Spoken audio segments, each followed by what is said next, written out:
राजन, इसे कहते हैं जीवन की सहजता। उस दिन महादेव ने कैलाश का एक पल में त्याग करके संसार को यह संदेश दिया था कि जीवन सही मायनों में इतना ही सहज होना चाहिए। जीवन की सहज स्वीकारता होनी चाहिए, चाहे परिस्थितियां आपके अनुकूल हों या प्रतिकूल। दूसरे शब्दों में कहूं तो प्रतिकूलता में भी अनुकूलता खोज लेना, यही उत्तम जीवन का लक्षण है। महादेव ने विश्व भ्रमण का विचार करके उत्तम जीवन का परिचय दिया था। दूसरी ओर उनका जमाता बनार अपने जीवन को और क्लिष्ट करने में जुट गया था।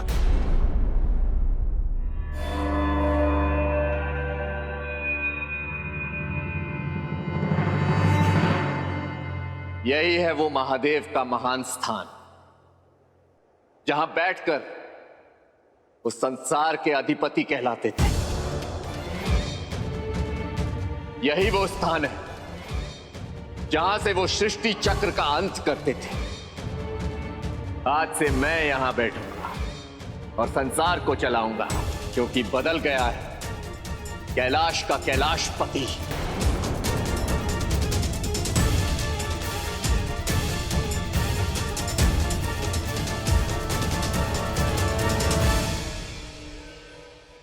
देवी काशी, आप वहां क्यों खड़ी हैं? आप मेरी धर्म पत्नी हैं।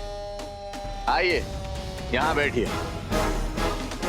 हम देवों के देव महादेव हैं और आप हमारा शक्ति स्वरूप। क्षमा करें स्वामी, किंतु हम अपनी माता का स्थान कभी नहीं ले सकते। और हम आपसे भी अनुरोध करते हैं कि आप हमारे पिताजी महादेव का स्थान छोड़ दें और स्वयं जाकर अपने इस अपराध की क्षमा मांगे। स्वामी, आप केवल महादेव जैसे हैं, किंतु महादेव नहीं। देवी काशी,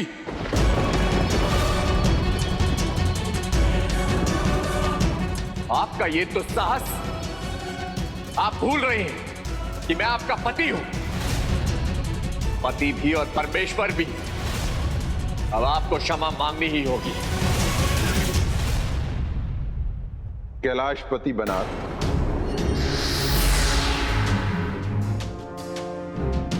कैलाशपति, कहिए आपने हमें क्यों स्मरण किया?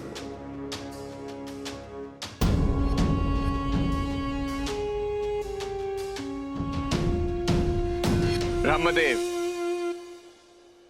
मैंने आपको यह बताने के लिए आमंत्रित किया है कि आप ये सृजन का कार्य छोड़ दें और विश्राम करें। कैलाशपति बनार, यह आप क्या कह रहे हैं? ब्रह्मदेव, अब हम संसार के साथ साथ सृजन के भी देवता बनना चाहते हैं। आप युगों युगों से सृजन कर रहे हैं, थक गए होंगे, विश्राम कीजिए। बनार, यह हमारे कार्य में अनाधिकार चेष्टा है। अभी तो यह निवेदन है ब्रह्मदेव, परंतु यदि आपने मेरा निवेदन स्वीकार नहीं किया तो मैं आपको पराजित करके आपका संपूर्ण अधिकार छीन लूंगा। अब निर्णय आपको करना है ब्रह्मदेव। क्या चाहते हैं आप? कैलाशपति से युद्ध अथवा विश्राम? बनार, हम सभी देव किसी चरित्र या व्यक्ति का नहीं, कैलाश के इस स्थान का सम्मान करते हैं। उनके सुझाव का हमने सदैव सम्मान किया, इसलिए हम तुम्हें संसार के सृजन का कार्य सौंपते हैं। देवी, देखिए, नदी इस तरह लग रही है जैसे अपनी ही लाज में सिमट कर सो रही हो और उस पर पड़ रही है मेघों की प्रतिछाया। ऐसा लग रहा है जैसे नदी ने मेघों का वस्त्र ओढ़ रखा हो।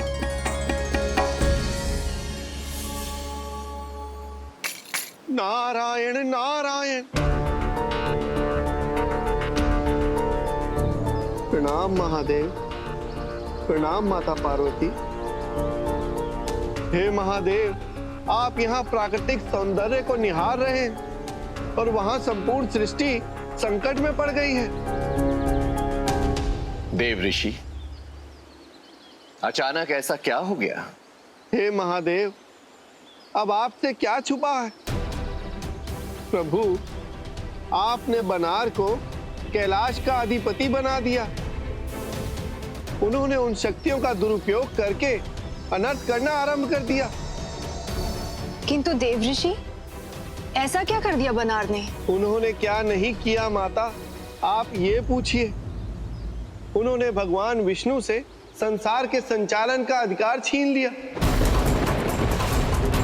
परमपिता ब्रह्मा से सृजनता का अधिकार छीन लिया।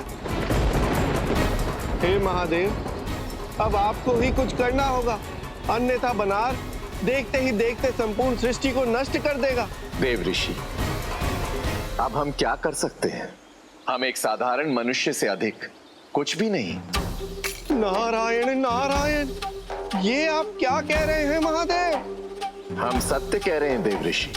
हमने कैलाश का त्याग कर दिया है, परंतु आप अब भी देव ऋषि हैं। अब जो भी करना है आपको ही करना है। आप ही बनार को रोक सकते हैं। चलिए देवी, हमारा संसार भ्रमण अभी शेष है। किंतु स्वामी, आप चिंता न करें देवी। देव ऋषि इस समस्या को सुलझाने में सक्षम है। चलिए देवी।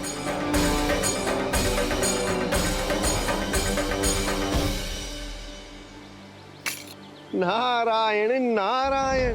प्रभु, मैं आपका संकेत समझ गया। अब बनार का काल दबे पांव उसकी ओर बढ़ रहा है। नारायण नारायण। राजन, महादेव ने संकेतों में देव ऋषि नारद को क्या समझाया इसका तो तुम्हें पता चल ही जाएगा।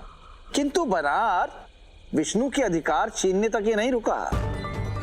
शक्ति पर अधिकार करने के लालच के कारण उसने ब्रह्मदेव से ज्ञान की शक्ति छीन ली। जब वो स्वयं त्रिमूर्ति बनना चाहता था, किंतु उसके अहंकार का ये मार्ग उसे उसके अंत की ओर ले जाएगा, इसकी उसने कल्पना भी नहीं की होगी। मुनिवर, आपके लिए सुखद सूचना है। ये जो आप ब्रह्मा विष्णु महेश के बीच सूचना पहुंचाने के लिए भागदौड़ करते थे, अब आपको नहीं करनी पड़ेगी। मैं हूं, क्योंकि बनार ही त्रिदेव है।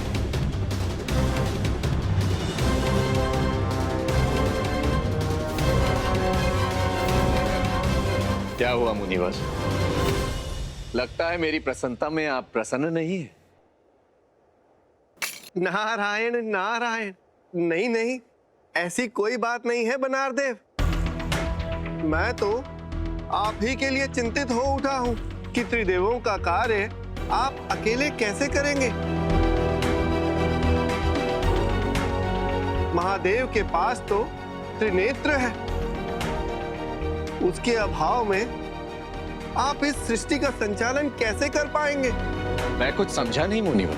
बनार देव, इस स्थान का संचालन करने के लिए त्रिकालदर्शी होना आवश्यक है, और त्रिकालदर्शी वही हो सकता है जिसके पास त्रिनेत्र हो।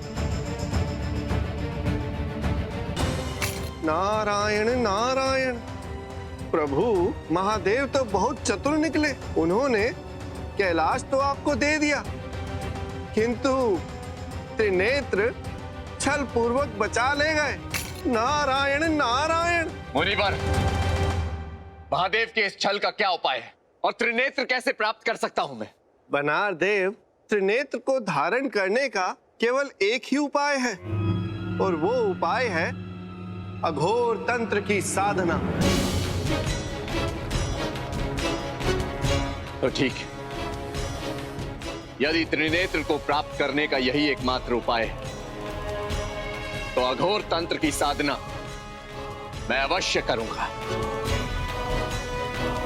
नारायण नारायण। प्रभु, ये साधना एक मार्गीय है। एक बार इस साधना में प्रवेश करने के बाद वापसी असंभव है। उसके बाद तो केवल दो ही परिणाम होते हैं, या तो साधक अपना लक्ष्य प्राप्त कर लेता है या उसका अंत हो जाता है। मुनिवर, मेरा अंत होना तो संभव है, इसलिए इस साधना के द्वारा मैं लक्ष्य की प्राप्ति करूंगा। नारायण नारायण। विक्रम, बनार अपने ही बनाए जाल में फंस रहा था और देवऋषि नारद ने उसे शक्ति के लालच में ऐसे मार्ग पर धकेल दिया जिस पर चलकर उसे अपने ही कर्मों का दंड मिल रहा था। देवऋषि नारद के कहे अनुसार अंततः बनार ने अघोर तंत्र में प्रवेश कर ही लिया। ओम रुद्राय नमः स्वाहा। ओम त्रिनेत्राय नमः स्वाहा। ओम ललाटाक्ष नमः स्वाहा। ओम गंगोधर नमः स्वाहा। ओम त्रिनेत्राय नमः स्वाहा।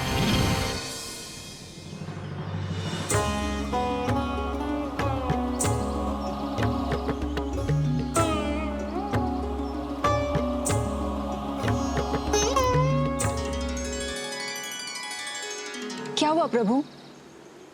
आप रुक क्यों गए? हमें जाना होगा। इस प्रकार अचानक? देवी, आप शीघ्र ही पुत्री काशी के पास कैलाश लौट जाइए। हम आपसे वहीं मिलेंगे। ओम त्रिनेत्राय नमः स्वाहा।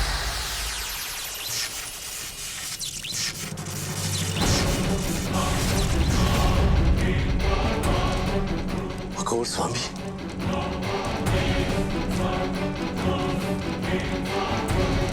हे अघोर स्वामी, बनार का प्रणाम स्वीकार कीजिए।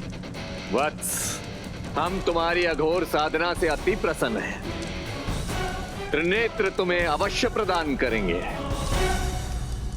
परंतु उसके पूर्व हमें यह जानना है कि तुम त्रिनेत्र के योग्य हो अथवा नहीं। हे अघोर स्वामी, अपनी योग्यता सिद्ध करने के लिए आपकी हर परीक्षा में उत्तीर्ण होकर मैं आपको संतुष्ट करने हेतु तत्पर हूं। त्रिनेत्र धारण करने का सबसे पहला नियम, धारक को वैरागी होना चाहिए। इसलिए तुम्हें तुम्हारे पास एकत्रित समस्त माया का दान करना होगा। ठीक है अघोर स्वामी, मैं वैराग्य धारण कर लूंगा और मैं अपनी समस्त माया का दान कर दूंगा।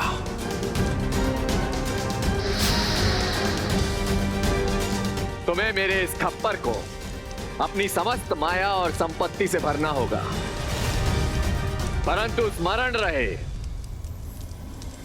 मेरा यह खप्पर खाली नहीं रहना चाहिए। मैं त्रिलोकाधिपति बनार अपनी समस्त शक्तियां, ब्रह्मदेव से मिला ज्ञान, विष्णु से मिला संसार के संचालन का अधिकार, महादेव से मिले गंध, संपूर्ण कैलाश और कैलाशपति की पदवी सब आपके खप्पर में अर्पित करता हूं।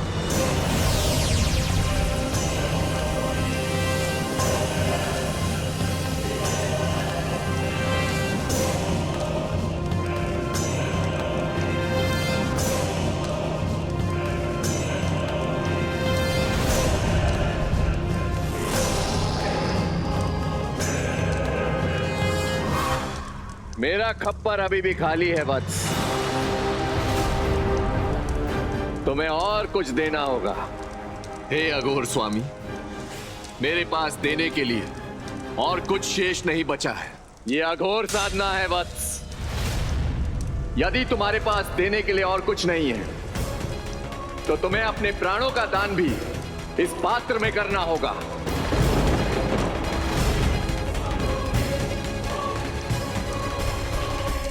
छल, अघोर साधना के नाम पर मेरे साथ छल हुआ है। महादेव, आपने पिता समान होकर मेरे साथ छल किया, मुझसे सब कुछ छीन लिया। अब मैं आपको जीवित नहीं छोड़ूंगा।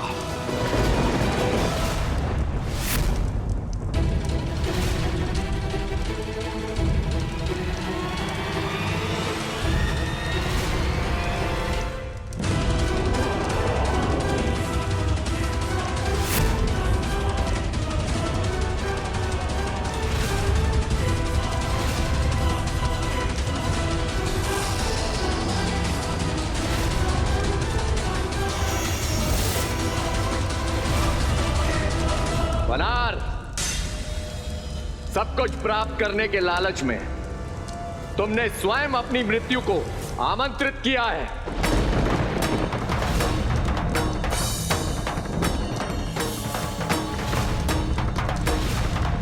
बनार, तुम चाहे भले ही मेरी पुत्री के पति हो, किंतु अब तुम जीवित नहीं रह सकते।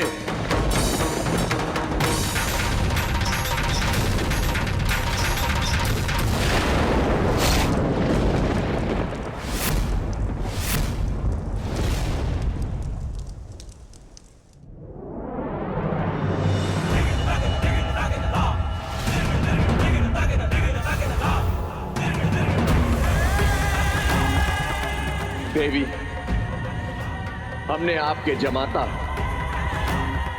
और पुत्री काशी के पति बनार का अंत कर दिया है।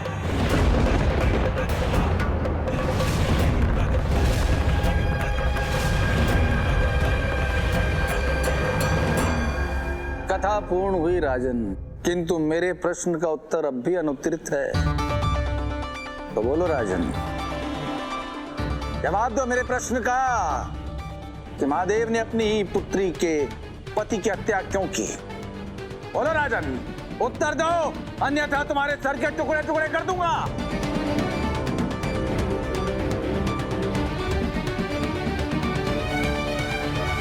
बेताल, जो भाग्य में ना हो उसे प्राप्त करने का ही परिणाम होता है। भगवान शिव ने जो किया था वो उचित ही था। एक तो माता पार्वती ने अपने भाग्य से परे जाकर पुत्री की कामना की, और दूसरे देवी काशी ने अपने लिए जो भाग्य का निर्धारण किया था वो भी प्रकृति के नियमों के सर्वथा विपरीत था। ये नहीं बेताल, माता पार्वती ने अपनी पुत्री की जीवन रक्षा के लिए एक ही रात में जो बनार को युवा करने का निर्णय लिया था वो भी मनुष्य के स्वाभाविक एवं प्राकृतिक विकास की प्रक्रिया के विरुद्ध था बेताल। और भगवान शिव केवल संसार के संहारक ही नहीं बल्कि प्रकृति के नियमों के रक्षक भी हैं।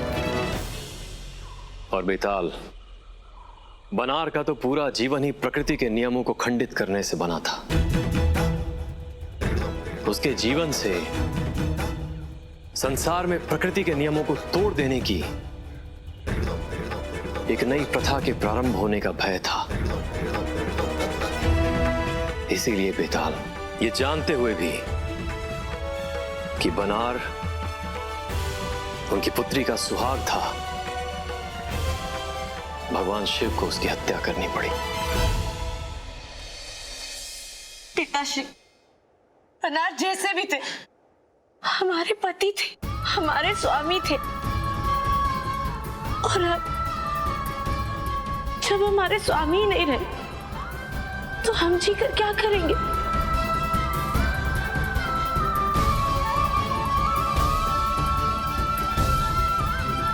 पिताश्री,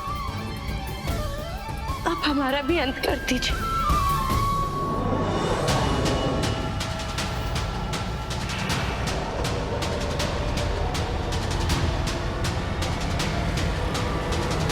पुत्री,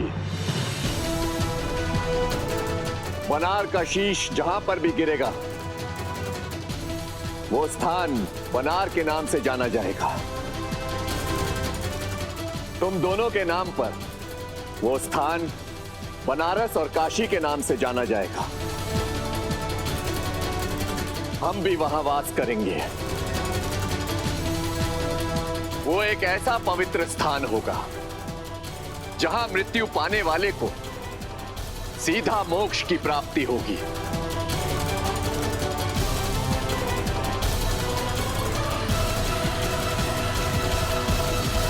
वाह राजन वाह, तूने सही अर्थों में कथा के मर्म को समझा है कि जो प्रकृति के साथ खिलवाड़ करेगा उसका अंत निश्चित है। किंतु राजन, तू प्रेत की नियति के साथ खिलवाड़ क्यों कर रहा है? मैंने तुझे मना किया था बोलने से, पर तू फिर भी बोला, और तू बोला तो मैं चला राजन।